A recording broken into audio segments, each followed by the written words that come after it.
Guys heard of NLP? Neuro-Linguistic Programming. Kacha.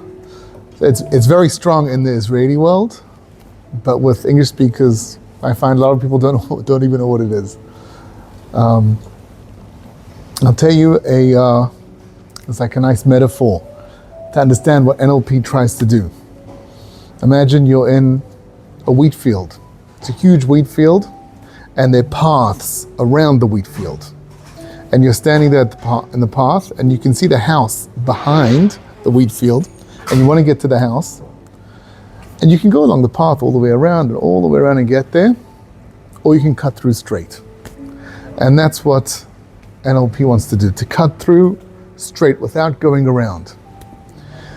Which means neuro-linguistic programming is you're programming the mind through the neurology, through the way the brain experiences the world, without going through the managers, without going through the protectors. You're basically just going straight. You're not even triggering the managers or protectors. And there are many different techniques in NLP that we do this with. In NLP, there's techniques. There are no protocols, they're techniques. They're very organized sets of, you do step 1, 2, 3, 4, and that's the technique. Maybe I'll give you kind of an example. There's an example they give in NLP. If you want to try and touch the furthest point behind you, can we all kind of touch the furthest point behind us to see where that goes? Okay. Now remember where that point is. And let's do that again in a moment. Maybe we can first kind of, relax into kind of a different state, more relaxed state. Take a few breaths. Connect with the deeper part of ourselves. And notice that we have this ability to stretch beyond our limits. We have an ability to kind of be more elastic-like. Let's take a few more breaths over there and kind of slowly allow ourselves to breathe into this new state of mind. And once we feel we've embodied this new elastic state, the state that can bring us beyond, maybe we'd like to stretch behind us and notice how far we can get at this point.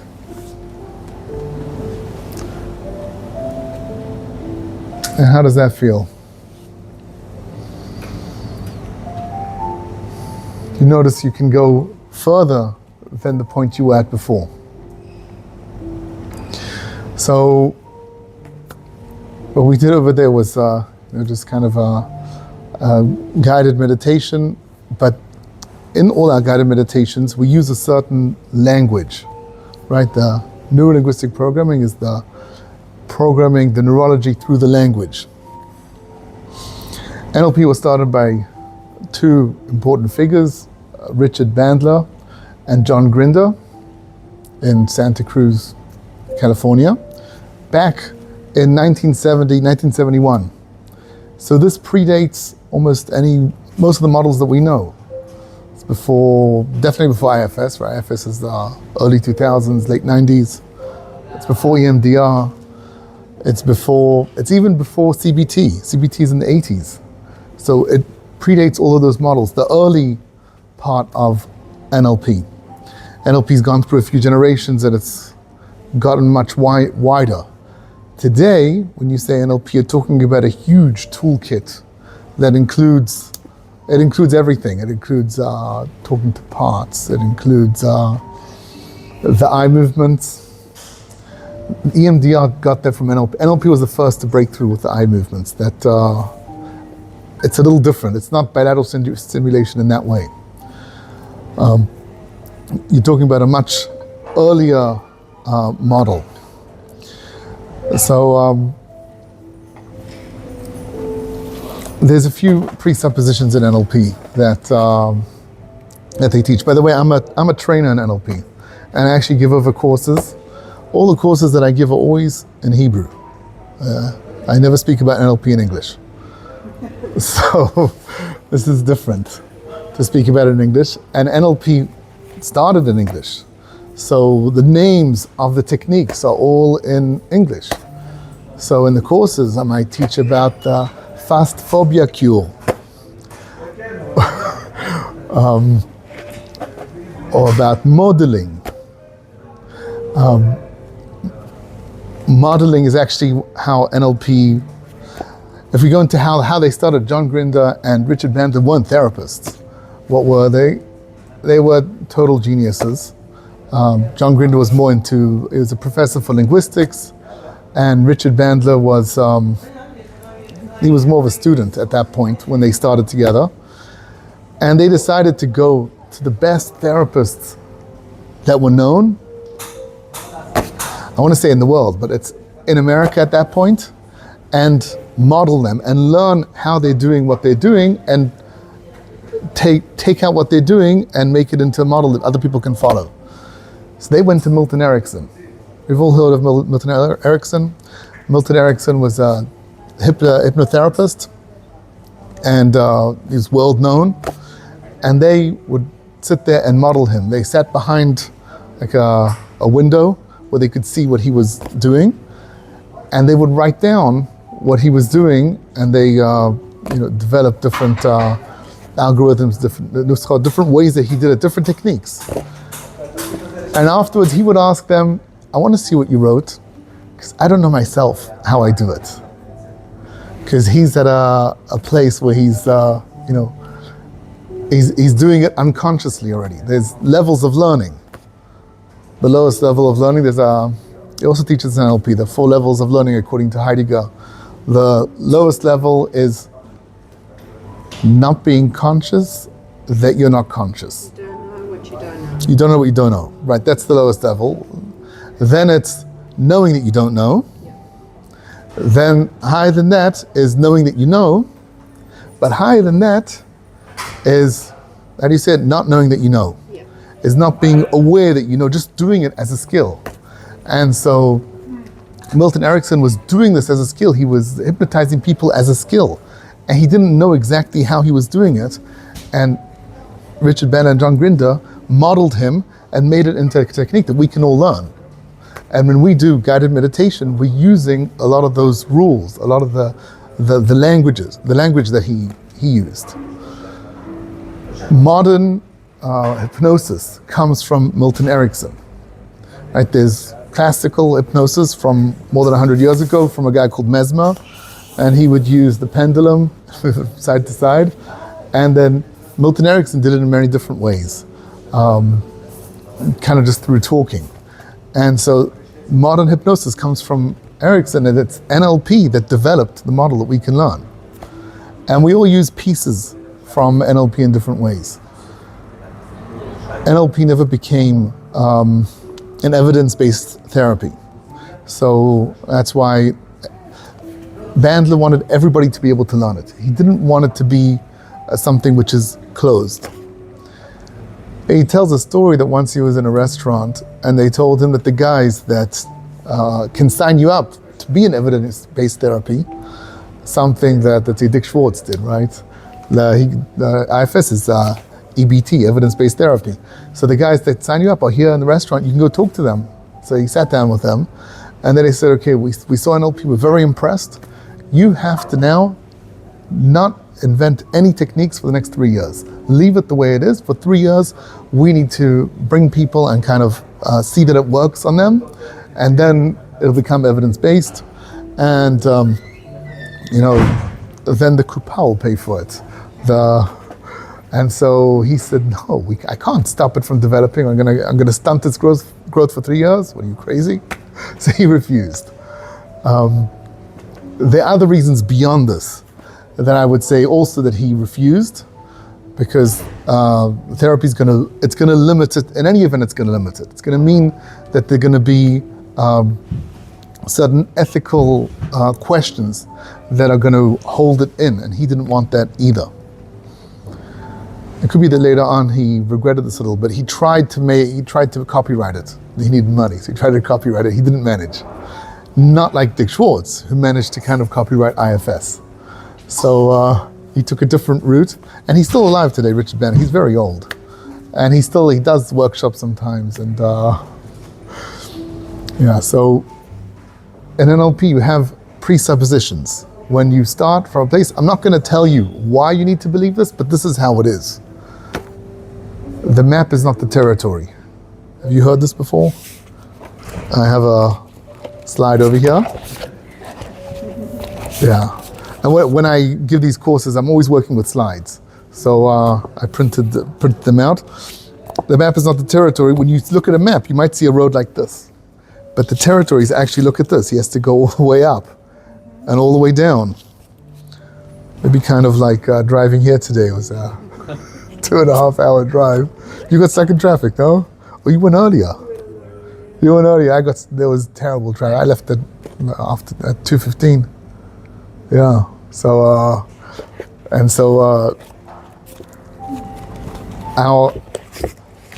everybody has a different way of perceiving things. Have a look at this. When we think about the map of the world, we think about this. But it's actually, this is more down to scale. When you map something out, you're going to change things. You know, from Russia's east coast to west coast is 6,400 kilometers. From Africa's east coast to west coast is 7,200 kilometers. Okay, Africa is much wider than Russia at its widest point, but in the maps, we don't draw it like that. When you're making a map, you're shortening things, right? It's like reading a summary of something. You're summarizing things. I don't exactly understand why we do this in the maps. Are we following old maps? I'm not sure why we don't upgrade it. I'm not sure that it works, but it gives you the idea of how our brains work. Our brains are constantly distorting, deleting, and generalizing. I want to show you the NLP communications model. And so we perceive reality through our senses: picture, sound, feelings, taste, smells, and self-talk. This is how we perceive reality. It goes in through filters, and then we create an internal representation of what's going on. And so that's our map, what we have inside. And the map is not the territory. I also want to I have a short technique that I want to do with you guys. So you actually have a tool from here that you can actually use. Here's a good slide I like to show. These are all blind people that are, an elephant was brought to a school where they're blind people. And each person is touching it and feeling something else. So he's touching the ear and he says it's a fan. He's touching the tusks and he says it's a spear. He's touching the legs, he says it's a tree. The tail, he says it's a rope. Each person is perceiving it differently. And so you're constantly working with perception in NLP. One of the first techniques you learn in the NLP practitioner course. NLP classically is 3 courses. You have the practitioner, master, and the trainer. And in the practitioner, you learn about perceptual positions.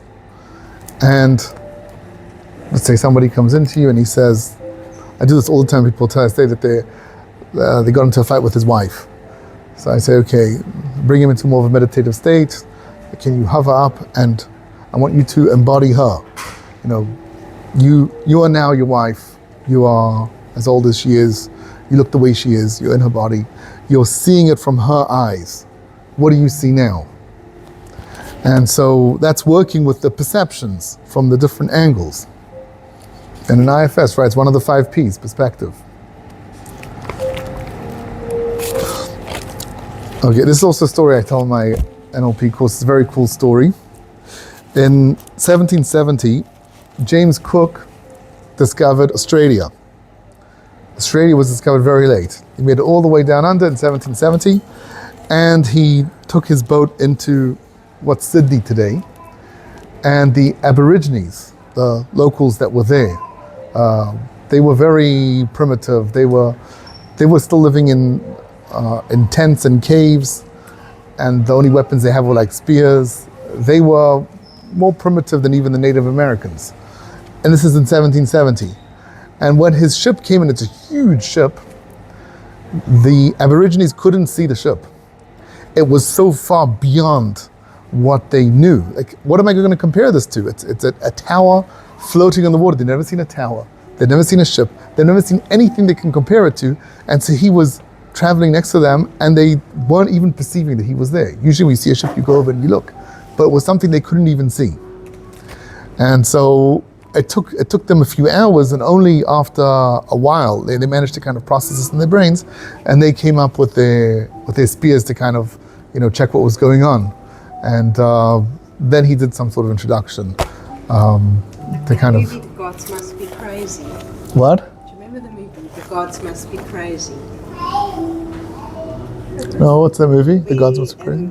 A pilot in a small, like, two-flying plane throws out the window a glass Coke bottle, and it lands somewhere in Africa, and then this tribe picks it up, and what they start doing with it, and they've never seen glass before, and it's a funny movie. I don't know if it was South African made. And it becomes their god, I'm assuming. Yeah, The Gods Must Be Crazy. It was, but it was that kind of thing. Mm-hmm. Okay. It's a very, very interesting story, that movie. This, by the way, is something which is, even now as I'm saying, I'm doubting if it's true or not. This is how the story is told, and this is how James Cook wrote it down. But there are some stuff, we know that there's stuff that you kind of delete. This is, NLP says, the three things our brain is always doing. It's distorting, generalizing, and deleting. So the things that we're deleting, but you delete on a level that you don't even see the thing in front of you.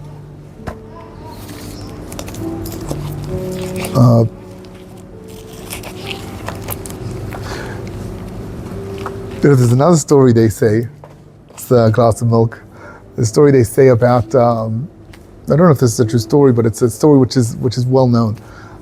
There was a priest that was after the Rambam, and he was really trying to make his life very difficult, and he kept on talking to the king and telling the king terrible things about the Rambam. And then the Rambam gave him a glass of milk, and he said to the king, "I'll prove to you, he poisoned me. This is poison over here, this milk." And he drank it, and he fell down and he died. And then the Rambam says that was not poison, it's regular cup of milk. And I want anybody else here to drink it, and you'll see it's regular milk. And they drank whatever was left, and nothing happened to them. So you could see the way your mind distorts things. Wait, was it poison or not? It was not poisoned. It was not poisoned. He died because he believed that it was poison. That's how powerful our mind can be. Again, Recent story of someone who got stuck in one of these industrial freezers, and he got locked in, and he was stuck there overnight. And they found him in the morning, and he had hypothermia, and his blood rate was low, even his pulse was low, and all of that. And they caught him just in time. The freezer wasn't turned on. oh wow. Wow. Yeah, that's how powerful our brains are. Our brain is not a passive thing that the reality goes into, it's actively generating a certain reality. We're all sitting over here, we're all perceiving things in a different way. Yeah. You seen this? This is the Thatcher effect. And what you can see over here is you see a picture of Albert Einstein, right? And look when I turn it over, what happens? It's pretty unsettling. It looked pretty normal before, right? This looks pretty normal. What? Yeah. One of them has the whole face is upside down. Again, this is I'm showing it to you upside down. Upside down, your brain kind of takes this picture and fixes it to look normal, but it's not. His face is upside down, and it's really hard to see. And only when you turn it do you see that. Let's take one last time. It's hard to believe. Yeah? Yeah, literally the eyes are both open, and when you turn it, he's closed. Not really. It's like that writing where you see there's like a whole sentence to read that the first letter and the last letter are correct and the inside letters are wrong, but you read the whole sentence. You've seen that? Yeah. That's right. I'm like, how am I able to read this, but I can read the whole thing? That's right. Yeah. The brain makes up the inside pieces. Yeah. You wonder what else the brain is making up. So if you hear this, we're not looking at this through an IFS lens. It's not about the relationship. It's not about the part. It's not about different beings within us. It's very much of how the brain. It's very kind of technical.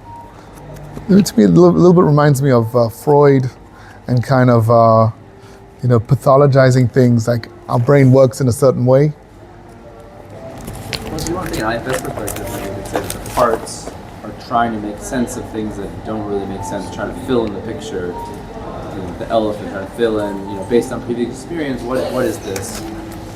But they're doing a lot of guesswork based on previous experience, and we might not actually realize that what they're doing is actually making a guess rather than perceiving the reality as it is. Okay, the parts are actually doing the distortion, right? Also say that maybe these language choices are also parts. Like there's only one thing I know from NLP. Neuro-Linguistic Programming. I got that. And it's this idea around the word can't. Like trying not to use the word can't, but rather thinking like I'm scared to, or I don't want to, or I don't know how to, which is much more empowering. And then thinking like I can't is a part that's like protecting me from the fact that like I'm afraid to, or I don't know how to, or I don't want to. And I think you could totally map this out. So like in certain instances. And when you say, instead of I can't, you say I don't know how. What are we doing over there? Are we bypassing that? David Icke once said to me, he said, when he learned NLP, what he thought is that you're bypassing the managers and you might hurt one of them. You might end up hurting these managers that's saying that I can't. Absolutely sure. I cannot. I can't. Don't tell me I can't. That I can. I can't. Yeah. But when we say, instead of saying I can't, how about saying I don't know how? A lot of times that reframing kind of, the shift, I don't feel like a manager's getting hurt along the way. I feel like I've taken it to a different place in my psyche. It's not in that place where I'm not hurting him in particular, I'm just bringing it over here, and he can't even see this area over here. So that's more what NLP is trying to do. We're not bypassing parts and getting them hurt. I did. What? The way to say that is it's just unblending from the reality that the part is holding on to. And that's what we're doing, right? We're not bypassing anything, we're just helping the part blend. You're helping it unblend. And also maybe seeing if there are any other parts that just have anything else to say. Letting them all have a chance to speak, and then from a place of self, tuning into which ones maybe you want to listen to or not. Okay. I hear this. There's you can look at it as unblending. It's still something which I will tell you there is an issue with NLP that anybody could just do a course. And at the beginning, when Bandler and Grinder started, it was only for therapists. But then later on, they opened it more, and anybody could just do a course. And a lot of people are doing it in a very technical way. and they're not thinking about the relationship with the parts. And then people can get hurt. NLP is meant to be like a very short kind of therapy. You just do, by the way, an NLP practitioner or master doesn't have clients or patients. He has munchim. What's the word in English? It would be, I forgot the word. Trainees? No, there's another word. Yeah, but it's not looked at. NLP practitioner, master trainer is not a therapist, right? They don't even use that word. There is NLP therapist where they try to kind of combine the therapy world, and in my practice, that's what I do. I use tools from NLP in a therapeutic way, and not just in a technical way. And What happens to a person's protectors when you try to do NLP on them? Like, is that you're bypassing something? They're not there for nothing. So what happens to protectors? It'll come up some other time. It'll come up. I guess it depends from what place you're doing it. If it's a manager telling this protector how he should perceive reality, that's probably not going to land so well. And if it's the self saying, helping the client unblend from that perception, then there's more harmony in the system. So I think it depends where it's coming from. I think it's from a self-led place that's saying it's not that you can't, you absolutely can, you're just afraid to, and that's the part to working on. Then, But without the pressure to actually do it. yeah, but it's loving kind of like you're afraid, as opposed to Can I comment something? Yeah. I'm just noticing, like Yoni is talking about neuro-linguistic, the brain, the language, that this is like a different way of helping people change. And here we are, a bunch of IFS Aborigines looking at his ship. Into our model of like, so where are the parts? So it's the parts are doing this, so it's the manager, so like, you know what I'm saying? And it's just interesting to notice, like, We're wondering if we can drink this milk. Yeah, but this is very much in my practice. I very much think about how this fits in. I'm usually doing IFS, and once in a while I feel that I can bring in something from NLP. And then I need to think about it. Well, what am I doing over here, and how is it going to hurt the IFS work? There are a few more practical examples I wanted to give you. Can you say who would go for NLP? Like what kind of situation would you reach for? Yeah, okay, so I'm getting to that right now. I'm thinking about my son in 2021, just after Ason Meron. He got really scared to get on a bus because in Meron a lot of people fell on each other and they squished them and they died. So he felt whenever he got on the bus, he saw this image of everybody crushing him, and he wouldn't take the bus. And it's 8 in the morning, and in 10 minutes he has to get on his bus. And that's not enough time to do any IFS work. But NLP is meant for that. NLP is meant for 5 minute techniques. And I did what's called the swish. The swish is when you, the visual swish. Visual swish is when you have an image and you replace it with another image. So he had this image of people getting crushed, and we replaced it with something else. Not sure what it was, him walking in the park, I don't know, some other image. And you train your brain to see it again and again and again. And then it's a short technique. I'm not going to go through all the steps now, but he said, right after he said, okay, I'm going on the bus now. That's it. There was a quick fix. Like the 4 blinks. You know, the 4 blinks? The It four, sounds like the same thing. what's the 4 blinks? It's where you have the image that's worrying you, and you think about that, and you put it far away, like in a box on the moon, and then you expose yourself to, say, a bunch of flowers, and then you blink every 5 seconds. You blink 4 times, so that you're actually taking in the flowers 60 times over the blinks and how many times you're exposed to it, and then you check the sides, what is it now if you think of the image, you come back to this blink over 30 seconds, and then it goes less till it's okay. Yeah, it's the same mechanism. It's an NLP-like technique. It's sounds like a shortcut. Like in IFS, you often, after the whole thing, you get to that place where the original image changed, right? Bringing more self-presence. Yeah. But this is like just cutting right there. Like with the wheat field, Yeah, you exactly. you walked straight through it. So there is this fearful part. We didn't work on the fearful part. It could be somewhere in the system, that the fearful part comes out in a different way. But now he's functioning. Now he's going on the bus, and so a lot of NLP techniques are very short time fixes. Is it for shock trauma? Maybe it's more effective. For shock, for like trauma, things like that. Well, not for like relational trauma or ongoing or childhood trauma, but something shock trauma. Yeah. I've used this 4 blinks technique with soldiers or things they've seen. Okay, let's take that scene, let's put it there now. Go surfing and let's see what happens. Right, and then it's like, okay, that's just a story, something happened, but the electricity is removed from the...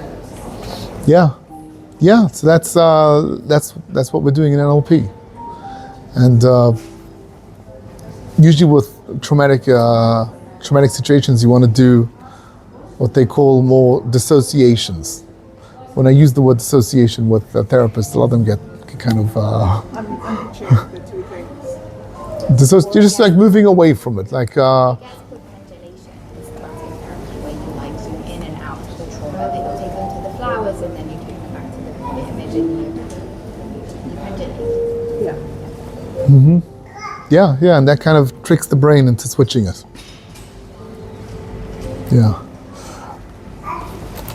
I don't know if it would work with something like he was scared from buses from a little boy, and then there was another thing, and another thing happened with the bus, and he was left behind in the school picnic, and then another thing, and now Meron.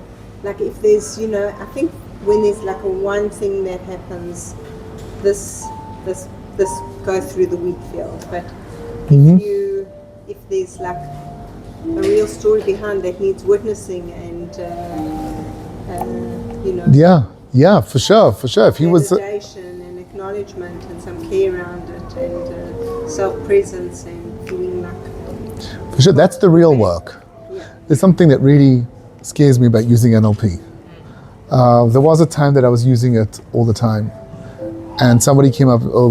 I had a client, and he had a few issues with his wife and a few issues before Pesach, cleaning for Pesach, and I did one of the deeper NLP techniques from the master's course, which uses timeline therapy, where you see your timeline and you go back along the timeline and you give your younger self the resources to deal with it. And you go through all these events, you map it out, you go through all the events, and we didn't even touch the way he deals with his wife and his fear with dealing with Pesach. And it was after that one session that he said everything had changed. Overnight, everything had changed. And I got really scared because it worked, but I don't know what I'm doing exactly. It's a little scary to be able to do something that you don't really have control about what's going on beyond. Like, I want to see the process. IFS, it's very, very open. Like you bring in your shop to the mechanic and he opens up the bonnet, he opens up the front of the car and he shows you what he's doing. That's more how I want to work with my clients, and not something like this, which works very quickly, but I don't know what's happening. It's a part that I have, I guess, that I should be doing work on. Paid more to see them 10 times. Yeah, there's definitely also a part like that, a money part that wants to do IFS instead. But IFS can also do awesome things, like Yes. in one session. yes, I was the demo in level 1 training with Anat, and there was a part that had really given me a lot of trouble for 20 years, and in one session with Anat, that part is, I still see her, she's on a lala in a swimming pool. And she never bothered me again, like in one session. It was just I think that's awesome. less common though. no, you can definitely do. It definitely can happen, but it's all open. It's all transparent. You know what's happening. You can see what's happening. Yeah, with NLP, with all. You didn't even know what you're doing? Like, No, I followed the technique. I followed the technique the way it's written. I followed his timeline. We mapped it out according to the technique. I didn't understand how it had so much influence on so many other things that he had issues with, and so quickly, and it was scary to me. Something sweet. Yeah. Like I think about the way that like the brain can change in neuroplasticity, and like how we know each other is through the ketamine work. And they look at the MRIs when somebody is receiving ketamine therapy, and like dendrites regrowing, like you can see the change. So It all lights up. It's unbelievable. And you know, it does happen in regular therapy. Like there are these moments where there's like a kidouche or like a download or an understanding, and there's just repair, like something happens. I guess that happened. But Yeah. didn't you say whoever started NLP was like looking at what the therapist was doing? Yeah. So we kind of, is that, Right. yeah. Richard Bandler and John Grinder saw what Erickson was doing, and they made it into, it's like a mathematical equation. Yeah. They took out the elements that they thought were important, they made it into a mathematical equation, here, use it. And so then NLP practitioners are using it without being Milton Erickson, having his warmth and his connection with the people. And they're seeing results, but it's kind of, I don't know, it's like having cheat codes in a way. I guess it could be used nefariously, right? Yes. So that, yeah, there's, if you heard of dark psychology? It's like hypnosis, right? Yeah, the hypnosis also comes from there, yeah. Yeah, the modern hypnosis. Conscious of What? conscious of what you were saying before about only looking through IFS lens, but just to have a shared meaning in language. Why is this any different than a reading? Then a reading? A redo. A redo. No, a redo when you have all the rapport, where you have a proper relationship, where you go through all the managers. Not necessarily. A redo is when you have access to the exile, but there are other ways to get access to the exile. How do you get access to Excel without going through managers? Could be ketamine, could be hypnosis, it could be someone comes in flooded and they're crying and the exile's right in front of you. Then it's the same thing. Otherwise, it seems like itself. Wait, flooded and you're not going to meet protectors? Sometimes when a client comes in and they're flooding in tears, the exile's right in front of you, so you have to go straight to the exile. It's there. In those circumstances, they could do the same thing. Okay. Other stuff that you said over here sounds like hypnosis is, NLP uses hypnosis. But that's another way, what you said now, when the excel's in front of you and you just talk directly to the excel, which is you have to wait for a certain situation to happen. Here with NLP, you're making that happen without that situation being there, without the person being, that is unconscious mind being ready to work on right now. So, You sure have to say something about dark psychology? yeah, so dark psychology, the people that teach this, how to pick up a girl in a bar and to be able to do it in just with a technique. You do 1, 2, 3, 4, and it works. And or like you have magicians, you have the mind readers. They're all using NLP.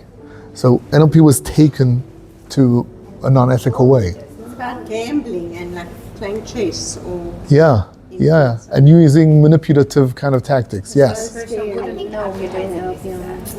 People won't know. No, it's manipulative, and you won't know. I will tell you that a person can't do this for a while. You can't do that. You can do it once, twice, maybe 3 times, but the person's going to notice something's happening over here, and it makes me feel very uncomfortable, and I don't want to talk to him anymore because he's doing something. I don't know what he's doing, but he's making me very uncomfortable. So these things can only work a little bit. They can't work over time.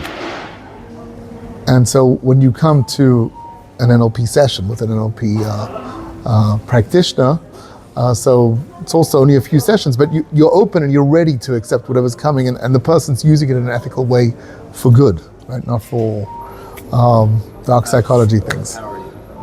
Right, using it to empower the client. So I want to ask something. When you said in the beginning, see what you can touch behind me, this was the only thing I could reach. My arm could have gone further back, But when my eyes were closed and you were talking, I knew I could touch the reception desk. But I couldn't physically touch it, but I did touch it. Like, how can you explain that? Like, what does that even mean? And like, how can we, what is the, okay, so I can touch the reception desk. But in NLP, it's called to broaden the map, to widen the map. Your map was this small, and it was widened now. Listen, the rules of physics won't allow you to just sit here and touch the desk, right? unless I'm Pharaoh's daughter. Yeah, but that means the map was widened, and you can do a lot more things than you thought you could do. You know, my first time here near Etzion was a few years ago. I started giving lectures for Arachim on proving the Torah through archaeology, and the first lecture I ever gave was here. And I got a phone call from the guy that booked me, and he said, listen, the lecturer before you is stuck on a traffic accident on Route 6, he's not going to make it. How close are you? So I said, I'm already by the hotel. He said, okay, you're going to speak. You're going to give another speech. Can you do it? Can you do it? So I said, yes, I can do it. It's part of, because I can do everything, right? That's part of the NLP presuppositions. And he said, great. And I came in, and he brought me to the room over there on top of the shul, and I stood there in front of everybody, and I just spoke, and it was one of the best lectures I ever gave. What did you talk about? I spoke about the Carmel Mountains and Eliyahu on top of Har Carmel, how him and the Nevi Habal, Eliyahu had to bring fire from Shamayim, fire from the heavens, and he managed to bring fire from the heavens. And so I started with that, and we followed Eliyahu Navi's life, a lot of what I was speaking, and from that I kind of took a model to whenever I speak. Also, that I didn't really prepare for now. I don't know if you can notice, but it's kind of flowing, and then when you're talking to me, I'm kind of pivoting what I was going to say and kind of changing, and I wasn't planning to speak of what I spoke, and that's become the natural way I speak. I just kind of roll with it, and so there's a very special place for me with that, and speaking to you guys kind of brought me back to the energy. I do want to teach you one technique before we finish over here. So in the practitioner course, you learn about anchoring. What's an anchor? Even Pavlov discovered that when he rings his bells, so rings a bell and feeds a dog, rings a bell and feeds a dog, eventually when he just rings the bell, the dogs just salivate. And so in NLP, what we're doing is we're creating that classical conditioning. There's a guy called Hebb. Is it Douglas Hebb? A big neuroscientist from the 50s. It said neurons that fire together wire together. So you're trying to wire two things together. So what you do in anchoring is there's a certain resource that you want. A resource of, it could be confidence, it could be self-acceptance, it could be, and so you do something physical when you're in that state and you wire them together. And then whenever later on you want the self-confidence, you fire that anchor and you bring that state back to yourself. So that I do with most of my clients, and there's a few rules about the state. So we're going to, I have handouts over here. I don't know if we have pens, but you don't really need a pen. You don't need to really fill it in. You just use this to kind of notice it. It's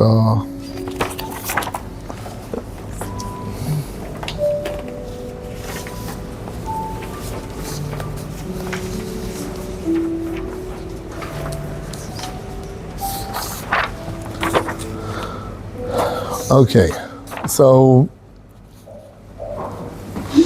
we're gonna, I've already decided what, because we're doing this in a group, so I've already decided what resource we're going to work with, and that's self-presence resource, which could mean different things to different people of us, and we're gonna need something physical to do. I have an anchor that I use, which is kind of rubbing my fingers together, and so that brings me self-presence when I'm looking for it. But there could be a lot of things. It could be some people like to sit straight, kind of a posture. Some people like to hold a fist. Maybe we all want to just do this. Oh, you want to put a hand on the heart. Excellent. Okay. So we need to know what physical gesture we're going to do. Okay, so we'll take a breath and allow your mind to remember a time when you were fully self-present, calm, clear, grounded, steady. And what situation comes to mind? All of us are going to think of something from our past, some very special situation, something that happened when we felt we had that self-presence. Let's think, where were you? Who was there? And what was happening? And we want to actually, the aim more to fire the anchor is when we're at the peak state. That's, and it's also going to become like a muscle afterwards. The more you do it, the more you connect with it. Okay, so in that situation, where were you? Do we all, it looks like we all, most of us have something. In that situation, what did you see?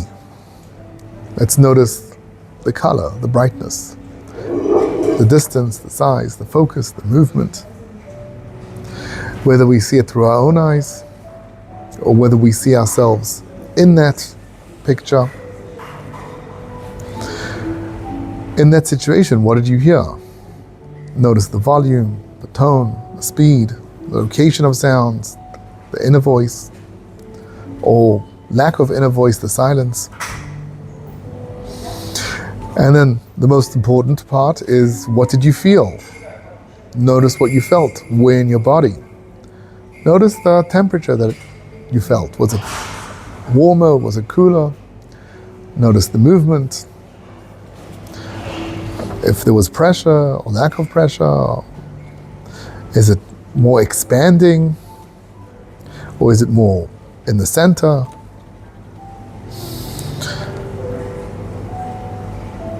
And now we're going to gently enhance the state. Let's in our mind see ourselves over there. And as the state intensifies, we're going to fire this anchor.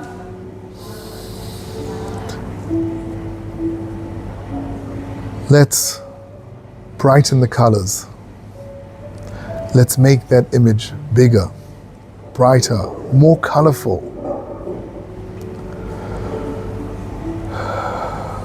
Let's feel it as if we're there, here and now.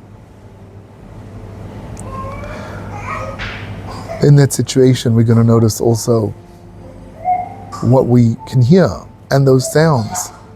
Let's raise the volume a little bit. Let's get that tone just right. And we'll notice all the sounds in that situation.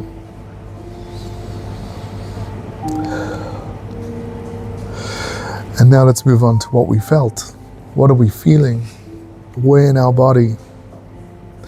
Let's let that feeling expand and fill us up all the way from the top of our heads to the bottom of our feet. We're full with that feeling. Feel that expanding, growing. You can feel that stronger, more powerfully, all engulfing us.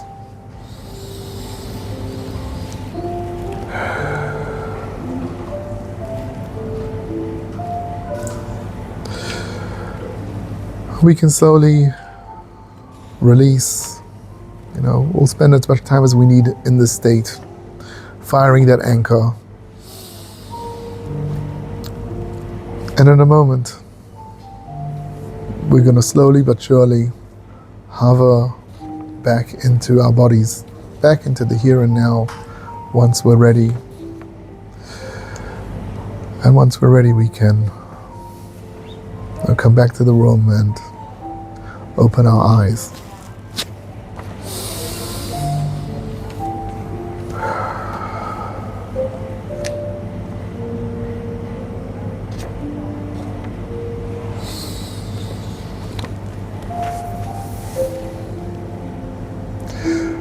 I can see that we're all really in that state of mind.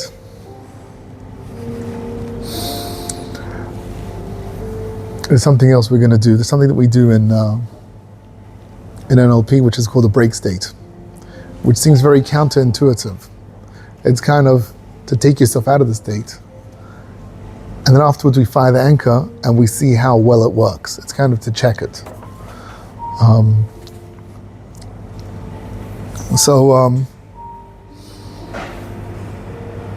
You know, did the sun set already?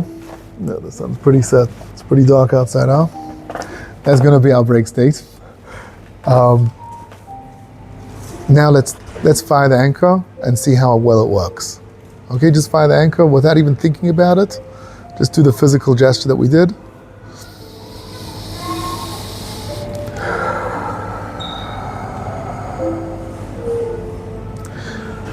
And just notice how that works. Excellent. And the last step over here is future pacing. In all NLP techniques, we do future pacing. Imagine a future moment where you want more self-presence and you fire the anchor. Notice how in the future you show up differently. What this allows you to do.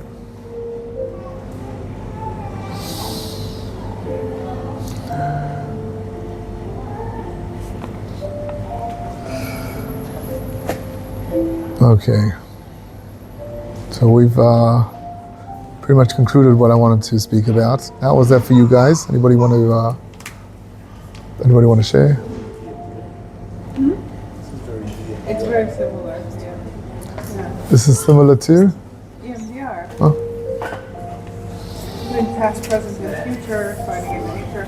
I actually did my level 1 EMDR training with Leah Malamet. You know her? No, not Leah. Leah Ganuich. She's a coach. She does NLP. She's very good. And I sort of learned some NLP techniques, I guess, from her as we were practicing. EMDR kind of got woven in for me, but in terms of in EMDR we do resourcing is very similar to what we did here, and she had us change state and come back and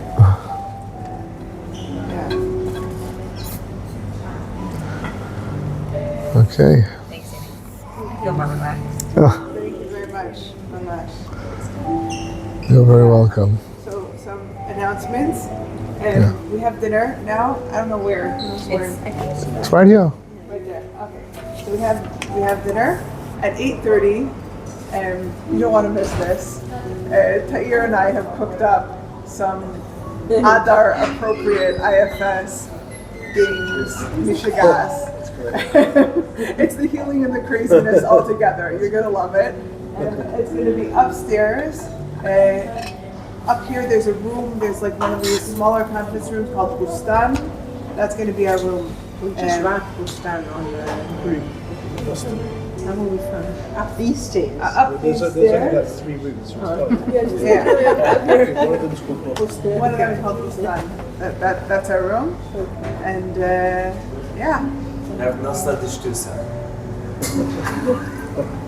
official. Yeah, really looking forward. And then tomorrow morning, you're doing a tour. What's the deal? Yeah. Where, when, what? What do we need to know? What time did we say? 9 a.m.